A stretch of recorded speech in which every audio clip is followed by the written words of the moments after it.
एक राजा का दरबार लगा हुआ था और सर्दी का दिन था, इसलिए राजा का दरबार खुले लगा हुआ था।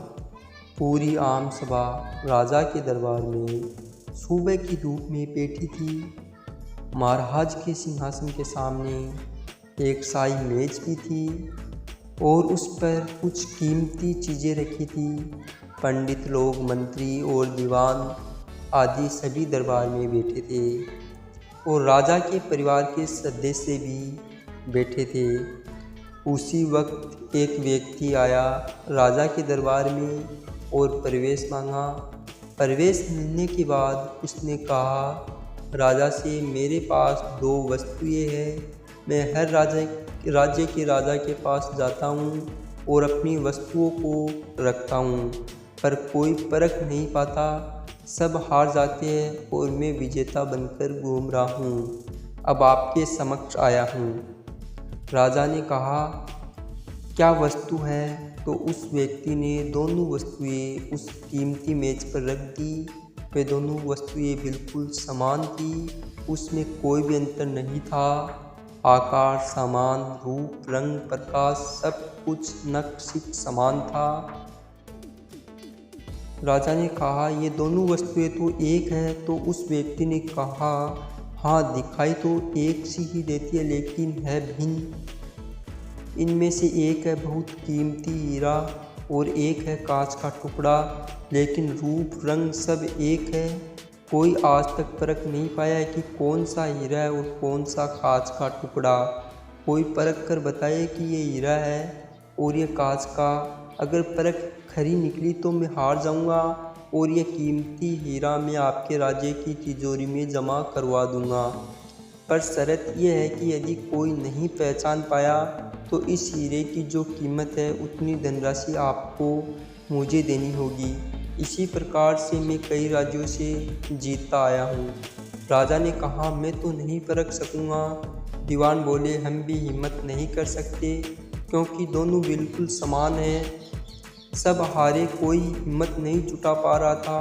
हारने पर पैसे देने पड़ेंगे, इसका कोई सवाल नहीं था क्योंकि राजा के पास बहुत धन था, पर राजा की प्रतिष्ठा गिर जाएगी, इसका सबको भय था। कोई व्यक्ति पहचान नहीं पाया। आखिरकार पीछे थोड़ी हलचल हुई। एक अंधा आदमी हाथ में लाठी लेकर उठा। उसने कहा, मुझे महाराज के पास ले चलो। मैंने सब बातें सुनी हैं और ये भी सुना है कि कोई परख नहीं पा रहा है। एक अवसर मुझे भी दो। एक आदमी के सहारे वह राजा के पास पहुंचा। उसने राजा से प्रार्थना की, मैं तो जन्म से अंधा हूँ, फिर भी मुझे एक अवसर दिया जाए जिससे मैं भी एक बार अपनी बुद्धि को परखूँ और हो सकता है कि सफल भी हो जाऊँ। और यदि सफल न भी हुआ तो भी, वैसे भी आप तो हार ही चुके हैं। राजा के पास भी कोई अवसर नहीं था और इसलिए राजा ने इसे अवसर देने का ठान लिया। राजा ने कहा कि ठीक है। तो तब उस अंधे आदमी को दोनों चीज़ें छुआ दी गई और पूछा गया, इसमें कौन सा हीरा है और कौन सा कांच, यही तुम्हें परखना है। उस आदमी ने एक क्षण में कह दिया कि ये हीरा है और ये कांच का टुकड़ा। जो आदमी इतने राज्य को जीत कर आया था वह नतमस्तक हो गया और बोला, सही है, आपने पहचान लिया, धन्य हो आप। अपने वचन के मुताबिक ये हीरा मैं आपके राज्य की तिजोरी में दे रहा हूँ। सब बहुत खुश हो गए और जो आदमी आया था वह भी बहुत प्रसन्न हुआ था कि कम से कम कोई तो मिला परखने वाला। उस आदमी को राजा और अन्य सभी लोगों ने उस अंधे व्यक्ति से एक जिज्ञासा जताई कि तुमने ये कैसे पहचाना कि ये हीरा है और वह कांच का टुकड़ा। उस अंधे ने कहा कि सीधी सी बात है मालिक, धूप में हम सब बैठे हैं, मैंने दोनों को छुआ। जो ठंडा रहा वह हीरा, जो गर्म हो गया वह कांच का टुकड़ा। जीवन में भी देखना, जो बात बात में गर्म हो जाए, उलझ जाए, वह व्यक्ति कांच है, और जो विपरीत परिस्थिति में भी ठंडा रहे वह व्यक्ति हीरा है।